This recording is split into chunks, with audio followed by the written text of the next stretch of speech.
You know what I mean? Like it's just like, okay, well, I got to put on my pants too. Okay, so calm down. All right, there you go. Right. I definitely agree. Enough of me. No. Just listening to you, and now I'm gonna take it away. And yeah. So, however,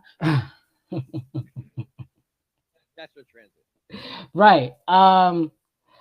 So yeah. So welcome back, everyone, to another episode of Political and Bureaucrats. But first, I just want to prerequisite on the songs that we were listening to. As I said, we were yes. Um, and yeah, so the track that you guys heard once again was Medino Green Bubble Gum, and you also heard the track of Saucy Santana Walk. And yeah, it's interesting. And so that song Walk is from a rivaling situation that's happening between Saucy Santana and Roland Ray. Those that follow social media knows what that's about. Tune in just a few. I'm sure the next host on the line here, Chris Avalon, will let you guys know. We're going to be coming through today with a quick on the line. So tune in for that, guys. We're going to break that down with Saucy Santana and Roland Ray situation. And that's why I played that song Walk, because that's Saucy's clap back. Some people are really calling what Saucy Santana did, offensive. Right. Offensive. Some people think that he's being against, handicapped people. No, I agree. I mean, that's not why I like the song. Listen, it's hip hop and it's all for all. I mean, it's well, I mean, Roland Ray. It's not like the boy can't handle a snap or two. Right. I mean, it's the same one who got famous love for Nicki Minaj handle it, because he clapped back at everyone. But you're right. Hello. Yeah. Thank you. Yeah. So I can't with you. So yeah, guys, we are live on Periscope and Twitter and Facebook. HostChatLive. You guys come chat with us. Yeah. So. This is episode 11, season 3, episode 11, Truculent, which basically is fighting. No, Truculent, Truculent, Truculent. Yeah, thank you. It's like truffles, but truculent. Chris, we need the truffle burger. Okay, stop. Focus. Okay. However, yes. So, yeah. So, where was I? Okay, political bureaucrats. This is a mess. No. Oh my gosh. Right. So, let me get to it. So, right now, guys, we are going to play. We're going to play this clip. I don't know. Now you have me cracking up. Let me take this out. So y'all can hear me better. Talking about. Why? Take this out. Wait, no, I meant my headphones. All right, so So real quick, political bureaucrats, guys, we don't have much time. Okay, I got the next 10 minutes to knock this out. So yes, right. Thank you. The silence class. Okay, so political and bureaucrats, guys. This is. Please stop talking. Please stop right now. Oof, this is a section of the show, a segment of the show where I You start laughing, I start laughing. Okay, exactly. No, but this is a section of the show where I am giving you guys the rundown of what's going on in the world of political rants and bureaucrats. And this time we're talking about the Georgia runoff. For those that do not know or not paying attention, if you will, it's a lot going on with Georgia. We are weeks away from this runoff here on January 5th. I believe the 14th, this coming Monday, is when they start early voting. And for those who have registered, good for you. Those who did not, you can register. I'm sure there's still time. Well, then again, I may not know, but I don't think it's over because it ended last Monday for the early register. So yeah, so now you just got to show up and vote and January 5th, guys. So a lot of people, it's interesting because a lot of people don't want to wait on long lines, but this is just the reality of what we have to do to knock out this white supremacy in this country. And to that notion, John Ossoff is fighting somebody who is definitely a part of that white supremacy, someone who is sticking his thumb and not only his nose into the financial equities of this country, but his thumb down on the progressiveness of people of color, specifically in Georgia. Let's take a listen to this clip here, and when we come back, I'm going to talk more about this person here, none other than #criminal Perdue. While 2 families in all 159 counties have spent this year stressing about their jobs and their health, criminal Senator David Perdue. Earlier this year, Perdue sold over $1 million of stock in a company whose board he sat on before he was a senator, just weeks before the company's founder announced his resignation. After that news became public, the company's stock price plummeted, and Perdue bought back nearly all of the shares he sold. Now the stock is now trading almost 400% higher per share. Perdue made a killing. An FBI investigation found that Perdue personally contacted his wealth manager and instructed him to make the sale after getting a cryptic email from the company's CEO. This means Perdue lied to voters back in March when he said those trades were made independently. Criminal Senator David Perdue can't be trusted to prioritize the needs of Georgia families above his own bank account. He can't be trusted to follow the law, and he can't be trusted with another term in the Senate. Vote him out on January 5th. Wow. Yes, guys. Yeah, that was a special clip from Really American. Shout out to you guys for that one there.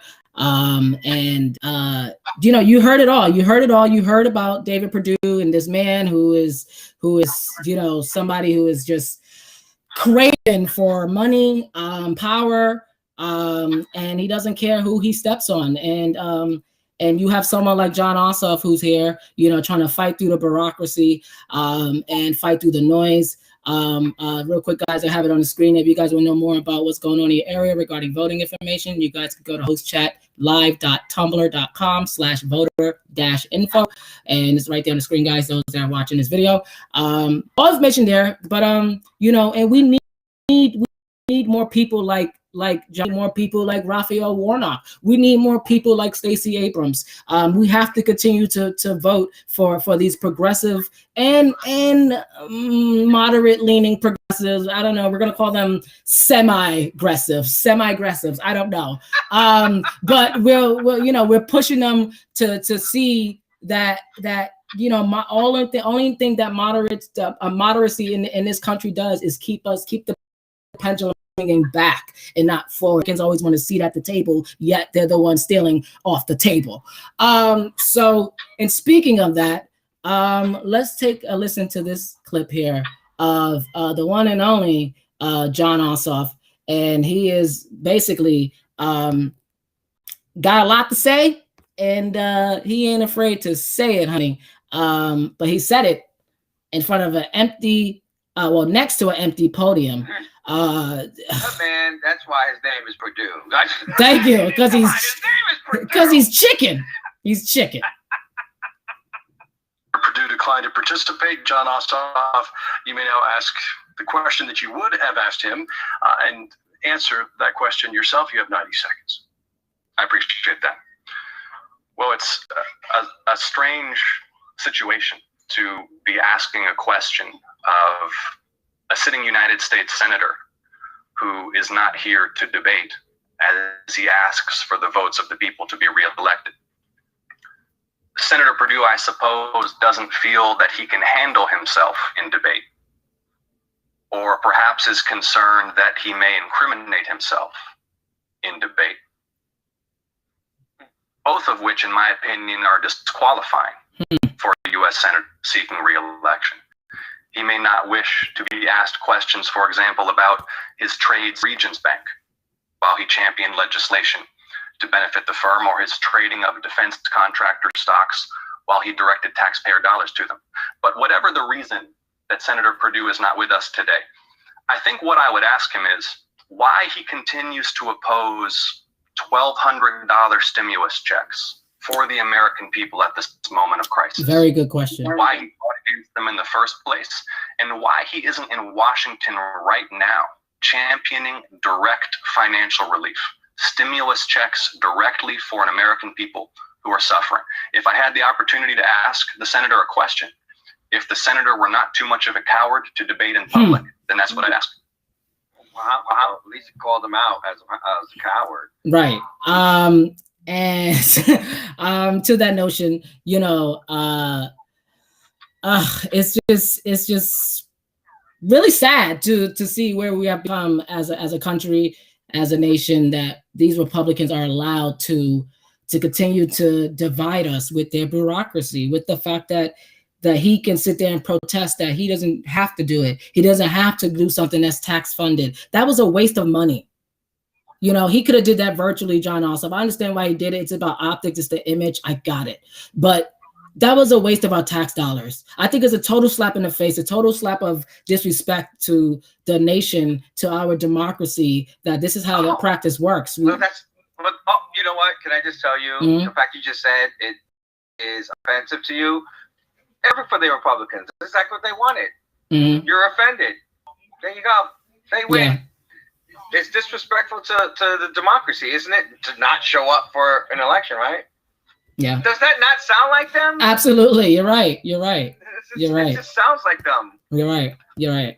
And I mean, it's really just like so. You know, it is really just frustrating. I just can't explain other than just frustration, because it's like you said, that is exactly what they, and it's like they want the instant anger, instant, you know, the Democrats coming out together and all the people getting angry because that helps their base, you know, and meanwhile you got Joe Biden trying to keep the peace. So it's really, really tough. And I respect John Ossoff for doing what he's doing. I just think that, you know, if the Georgians that are watching this and that follow politics and stuff, like, I just think it's time to step up and show and prove to everyone that Georgia is not just some, just like middle America and Midwest. Like, I believe some of them tried to overturn Mitch McConnell. I believe they really did. I mean, the voter suppression is real. If anything that people didn't realize is that voter suppression is real thing. It's not rhetoric. It is really happening. They are really purging people. They are really literally trying to overturn this election and take away black and brown voters for this, for Joe Biden. They're trying to double check his 80 plus million voters and make sure that they are real voters. Like, the only people they're checking is us. So that adds to the voter suppression, and I just want everyone to understand how serious it is. And to that notion, I have another clip here that I want to share with everyone. And this clip here, John Ossoff is basically now from explaining to what it's like to talk to an empty podium. How he's going to go here and makes his plea to the Senate. And then, you know, we're going to wrap this up with him and Raphael Warnock, the person we're going to talk about next week, guys. But yeah, I just want to say that I just wanted to do this quick check-in with everyone to give a little what's going on in Georgia, how this is, you know, via a little audio, a little of my political banter, you know, with political and bureaucrats. Things need to change. You know, bureaucracy is not going to stop. There's always going to be someone trying to break down the progressiveness of it all with this country. Someone trying to sliding their language into bills and legislation. And we got to make sure that we're here. Our ears are to the street, and we need to vote people in who are from the streets for the streets. If you get what I'm saying. All right. Yeah. So let's wrap this episode of Political Bureaucrats up with these two clips. And we will be right back with more of Host Chat Live. Look, thousands of Americans are dying a day. Our lives have been turned upside down, and they're doing nothing in Washington. David Perdue had his chance, but he was too busy looking after his stock portfolio. And now he's blocking relief for the rest of us. We can defeat this virus by listening to doctors and scientists. We can pass direct economic relief. We can get our daily lives back, but only if we vote. I'm John Ossoff, and I approve this message.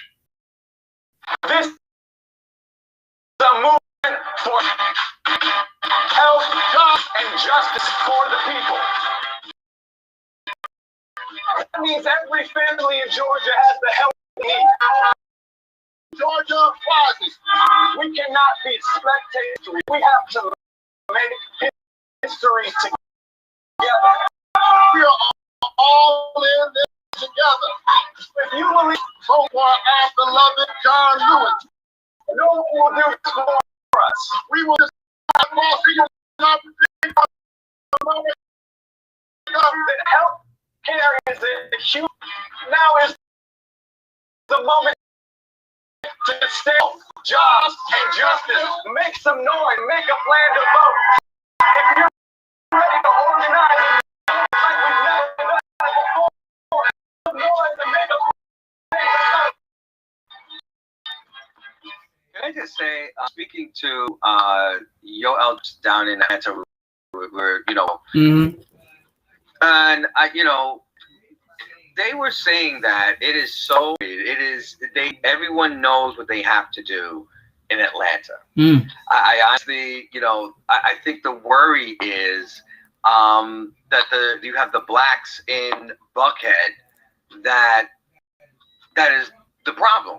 That's what I was hearing actually, was that the people who are more wealthy, the more wealthy black people in Atlanta are possibly the problem or the weakest link when it comes to the idea that John Ossoff and such and such will win this. I mean, it is really something that I've noticed is going on down in Atlanta is the same thing that's happening, I think, all over the country, which is it's a class thing. Even within the gay, even within the gay bubble or the black bubble or the you go to black communities, there's still the I have and you don't have and have nots.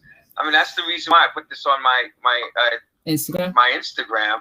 Yeah, and I was like, that's what you get from misinformation and unchecked capitalism. Wow. You get a place where people are so fucking entitled that they feel entitled to fuck you. They feel entitled that they don't give a fuck about your life. They feel so entitled they want to let you know it. Let you know it by supporting people that don't want you to have to make sure that you don't get back your own tax dollars. Basically, they act like that money is a fucking handout, bitch. That give me back my shit is what it is. Yeah. Okay, make sure that I give you money. I make sure I have a roof over my head. I make sure I'm healthy. I make sure I got food in my stomach. I make sure I can get an education. Yeah, you're giving your money to the government to take care of the basics. Yeah. The roads, the bridges, make sure I can get places on time, make sure that it is safe, make sure that it is healthy, make sure that it is clean. That's what sanitation is. Yeah. They act like they're giving you something. Give me my fucking money. Basically. I definitely respect that you saying that because people need to hear it more and more. No, that's the reason why you need a UBI. This goes into the when you're voting for, if your candidates are not talking about UBIs, if your candidates are not talking about making sure everyone gets health care, housing, food, We've got 26 million people, we heard this morning, that are hungry. And we're in the poor class. Like, you know what I'm saying? There are people poorer than us. They're hungry. Like, why do we have this?